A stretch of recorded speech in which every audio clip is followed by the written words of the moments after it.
shot memang nampak terus out cinematic lah. So seperti contoh kalau shot ni, kalau kita buat color grading kan, lagilah auto cinematic. Letak black bar atas bawah ni memang wayang lah, auto wayang habis lah.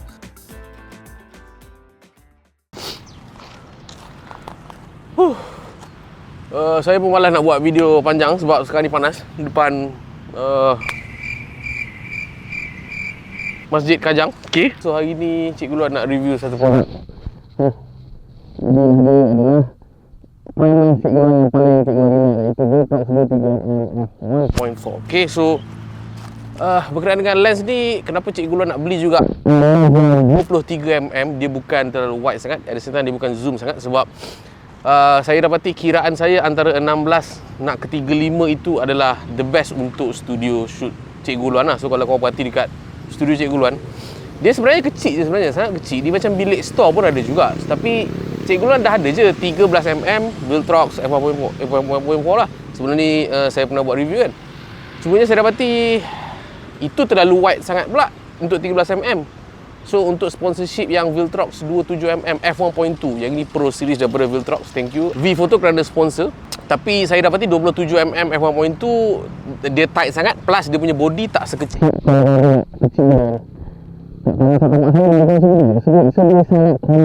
Hence saya dapati Viltrox 23mm f1.2 ni is the perfect prime lens untuk kegunaan saya sendirilah.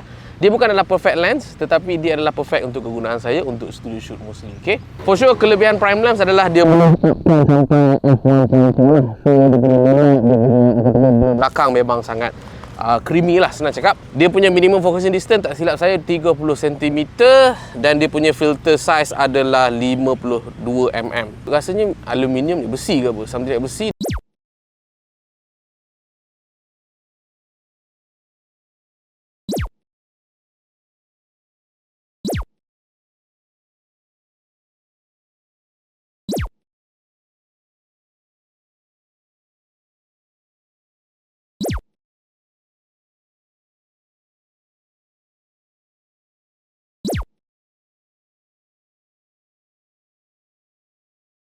So tanpa melengah masa, korang boleh tengok video dan juga foto analisis saya sendiri. Check it out.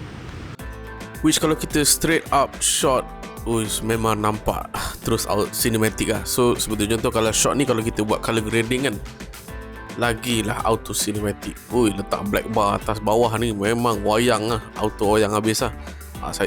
Saya memang puas hati lah dengan this particular lens. Saya tahu nak gambarkan yang memang berbaloi lah dengan investment macam ni, sebab dia punya price pun memang affordable lah kiranya kan.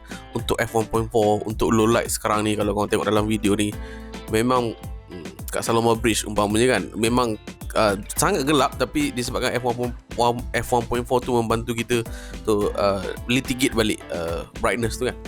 Cumanya kalau korang tengok, maybe ada autofocus issue sikit lah. Itu pun saya dapati maybe sebab dia lawan cahaya lah. Kalau lawan cahaya dia barai sikit, tapi kalau memang dia nampak straight up face yang besar macam gini, memang tak ada apa-apa masalah. Tapi saya pun dapati juga kalau kita shoot banyak-banyak crowd, dia akan problem juga seperti shot-shot ini. Kalau kau tengok shot ni, kejap dia fokus kat tengah, kadang dia fokus kat muka dua belakang, tapi sebenarnya muka ada 3 kat belakang, which lagi challenging lah campur dengan that banner. Tapi dengan proper autofocus setting, sama ada touch to focus dan juga proper framing, setakat ini saya rasa okay lah, just nice. So kalau boleh jangan membelakangi cahaya, kalau tak nanti dia fokus hunting. Dan juga low light ni janganlah anggap aperture f1.4 akan selesaikan semua masalah. Ianya masih lagi bergantung kepada cara kita lightkan kita punya subjek. Tapi overall night scene memang awesome lah.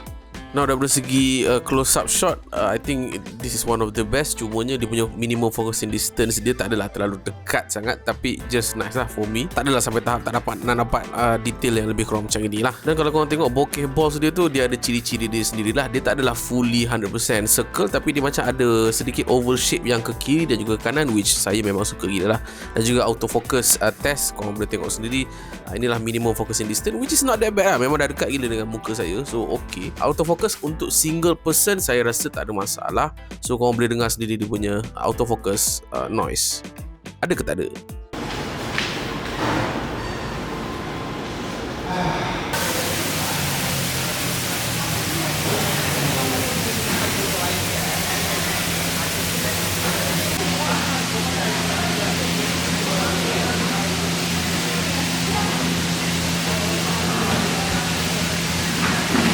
So sebelum saya nak beli produk ni, saya pun tengok juga video YouTube kan, yang 3 tahun lepas, 2 tahun lepas.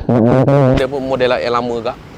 Ada orang cakap dia ada isu autofocus. So saya pun tengok-tengok banyak kali ke, 10 video ke saya tengok. Saya tengok macam severe juga. Tapi bila saya beli, saya dapati 23mm ni lagi better autofocus dia dibandingkan dengan 13mm, 56mm f1.4 yang saya pernah dapat sponsor sebelum ni. Ini saya agak pelik lah. Macam, 23mm ni perfect kan, tapi ramai yang cakap tak berapa nak perfect. So dekat sini korang kena faham, korang janganlah percaya kepada review tu 100% sangat, sebab kadang-kadang perspektif diorang tu berbeza. Maybe dia orang kata tak perfect untuk shoot 2-3 orang, in which betul lah kot, tapi untuk shoot seorang diri saya dapati tak ada masalah langsung lah. Memang for me perfect. Dia punya autofocus smoothness ni pun dia tak berapa nak hunting sangat. Macam 13mm saya agak hunting. Cumanya untuk, let's say lah, kalau korang beli kepada body A6000, A63, A64, so saya suggest untuk korang turunkan daripada AF transition speed daripada 7 turunkan sehingga 5. So saya dapati itu adalah setting yang terbaik untuk make sure autofocus tak berapa nak hunting sangat lah. So yeah. Dan test vlog mode untuk 23mm ni cukup ke? Dari segi kegaran dan juga framing dia tu pada saya agak tight jugalah. Tapi bukanlah not necessarily tak boleh buat, boleh, cumanya kurang sesuai. Dan kalau kita tambah active steady shot pada Sony ZV-E10 cikgu.ulwan, dia memang kurang lah kegaran itu, cumanya dia lagi tight sebab dia zoom dalam 40%, which agak a lot lah, which kurang lah untuk vlog mode. Dan problem bila nak shoot matahari dengan f1.4 dengan body yang boleh max out shutter speed 1/4000 macam Sony ZV-E10 cikgu.ulwan ni memang struggle lah juga. Tapi bila saya buat sedikit highlight recovery pada color correction, so far okay lah. Just bear in mind, untuk counter benda ni korang kena beli ND filter lah.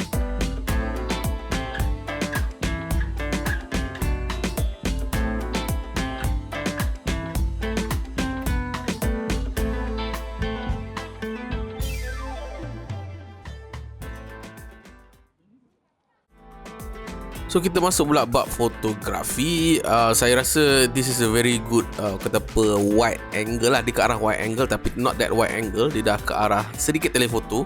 Tapi memang for me fotografi straight up awesome lah. Memang dia ada signature when it comes to the bokeh ball dia, memang saya suka. Saya rasa memang low light pun memang for sure okay sebab dia 1.4. Dan memang kalau condition tu memang kena dan memang cantik, memang sangat okay lah. Nak buat motor shot lebih kurang macam gini pun okay. Nak buat portrait shot pun okey, cumanya memandangkan dia ke arah wide angle. So sebenarnya nak dapatkan framing yang wide angle ni agak susah sikit. So dengan proper posing ni semua nampak okey lah sikit. Tapi memandangkan gunakan saya sebagai subjek, I'm not the best kata apa untuk ambil gambar lah. Tapi some creative shot lebih kurang macam gini nampak lawa lah, disebabkan background blur dan juga ada line-line kat belakang tu yang menyokong kita punya subjek dekat depan lah. Yang ini adalah daripada segi minimum focusing distance. Tapi kalau infinity punya focusing, korang boleh dapatkan foreground tangan saya yang lebih kurang macam ini, which is kind of cinematic. Again, motovlog ni semua I think memang tak ada masalah. Walaupun dia f1.4 tapi dia punya focusing dia tu saya rasa dia boleh tangkap semua lah, sebab dia masih lagi on the wide angle side berbanding dengan lens-lens yang macam 35 ataupun 50 ataupun 70, 85 ni semua. Walaupun guna f1.8 tapi memang kalau gerak sikit je dia akan blur, tak macam f1.4 pada 23mm, which memang dia akan dapat whole body lebih kurang macam ini. Dan juga low light punya performance memang super mantap lah disebabkan f1.4 punya performance. Dan sepanjang saya test low light punya autofocus, I think it is better daripada video punya performance lah. Memang agak susah lah untuk nak dapat out of focus punya issue.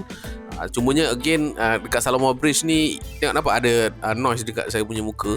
Again yang ini adalah disebabkan lighting yang tidak betul lah, sebab berlawan cahaya kat belakang lagi terang daripada depan. So apa-apa kamera pun takkan mampu untuk solvekan this problem. So make sure lighting tu mencukupi guys